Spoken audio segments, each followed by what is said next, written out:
Hello everyone, আসসালামু আলাইকুম। This is Maisha from Maisha kitchen. আজকে আমি আপনাদের সাথে দুইটা রেসিপি শেয়ার করব। ফুলকপি আলু গাজর দিয়ে ভাজি আর ছোট মাছের চচ্চড়ি। ভিডিওটিতে লাইক দিয়ে শেষ পর্যন্ত দেখবেন, আশা করি ভিডিওটি ভালো লাগবে। চলুন রেসিপিগুলো দেখে নেই। আমি ফুলকপি আলু গাজর ভাজি করব, এজন্য আলু এবং ফুলকপি কুচি করে কেটে নিয়েছি। এই ভাজিটা খেতে অসম্ভব মজা লাগে। আর আমি এখানে ফ্রোজেন গাজর নিয়েছি। গাজরগুলো আমার গত বছরের ছিল, আমি এগুলো ফ্রোজেন করে রেখেছিলাম। ভাজি করার জন্য চুলায় প্যান বসিয়ে দিয়ে আমি আলু আর ফুলকপি দিয়েছি। আমি পানি দিয়ে ভালোভাবে সিদ্ধ করে নিব। এভাবে ভাজি করলে কম তেলে ভাজি করা যায় এবং খাবারটাও হেলদি হয়।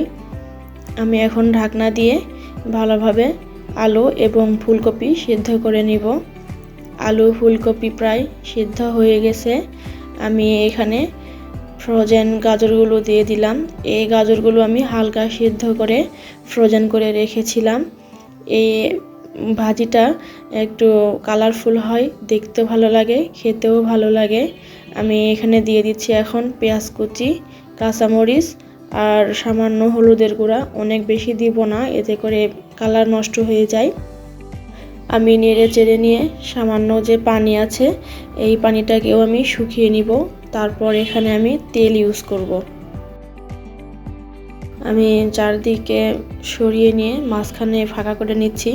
আমি এখানে একটু তেল দিয়ে দিলাম আর সামান্য একটু জিরার ফোড়ন দিয়ে দিচ্ছি। এতে করে একটা ভালো ফ্লেভার আসবে, খেতেও ভালো লাগবে। এভাবে ভাজি কে করে খেতে পছন্দ করেন? আমার খেতে খুবই ভালো লাগে। আর আমার ভিডিওটিকে কোথা থেকে দেখছেন অবশ্যই কমেন্ট করে জানাবেন। প্রিয় দর্শকদের কাছে আমার অনুরোধ, লাইক কমেন্ট সাবস্ক্রাইব করে আমার পাশে থাকবেন। আর যারা ইতিমধ্যে সাবস্ক্রাইব করেছেন তাদেরকে অসংখ্য ধন্যবাদ। পরিমাণ মতো লবণ দিয়ে দিলাম, দিয়ে ঢাকা দিয়েছিলাম। এই যে আমার ভাজি প্রায় হয়েই গেছে। আমি এই ভাজিকে নামিয়ে ফেলবো। এই ভাজি দিয়ে রুটি, পরোটা, গরম ভাত সব কিছু খেতেই অনেক মজার লাগে। দেখুন ভাজিটা এত সুন্দর কালারফুল হয়েছে, খেতেও বেশ মজাদার।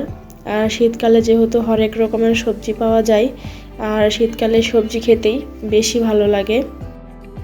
এখন আমি ছোট মাছের চচ্চড়ি করে নিব। এজন্য ছোট মাছ কেটে ধুয়ে ক্লিন করে প্যানে নিয়েছি। যেহেতু আমি হাতে মেখে চচ্চড়ি করব, কুচি করে আলু নিয়েছি, পেঁয়াজ কুচি, 1 চামচ হলুদের গুঁড়ো, 1/2 চামচ মরিচের গুঁড়ো, আপনারা আপনাদের টেস্ট অনুযায়ী মরিচ অ্যাড করে দিবেন, ধনিয়ার গুঁড়ো 1/2 চামচ, 1 চামচ জিরে বাটা, লবণ স্বাদ মতো, সয়াবিন তেল দিয়ে ভালোভাবে আমি এটাকে ম্যারিনেট করে নিব। যেহেতু হাতে মাখা চচ্চড়ি, আপনাদের কারো হাত যদি বেশি জ্বালা করে তাহলে আপনারা হাতে পলিথিন বা গ্লোভস দিয়েও মেখে নিতে পারেন। এভাবে হাতে মাখা চচ্চড়ি খেতে বেশি মজা লাগে। এই ছোট মাছের চচ্চড়ি হাতে মেখে খেতে কার কার ভালো লাগে কমেন্ট করে জানাবেন। আমার ভিডিওটা কে কোথা থেকে দেখছেন অবশ্যই কমেন্ট করে জানাবেন। আমি 3টা ফালি করে কাঁচামরিচ দিয়েছি। আপনারা চাইলে আরও বেশি মরিচ অ্যাড করতে পারেন। আমি আসলে মরিচ কম খাই, এই জন্য কম মরিচ ইউজ করি।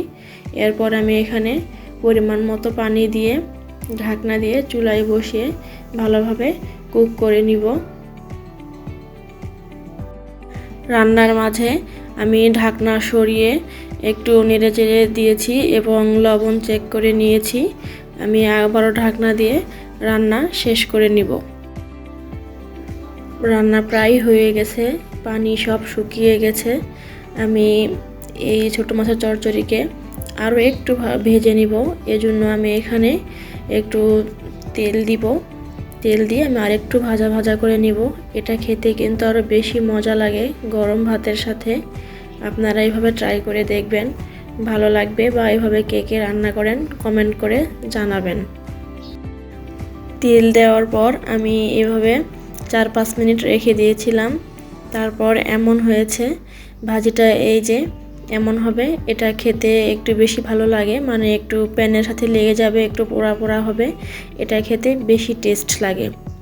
মাশাআল্লাহ, আমার রান্না কমপ্লিট।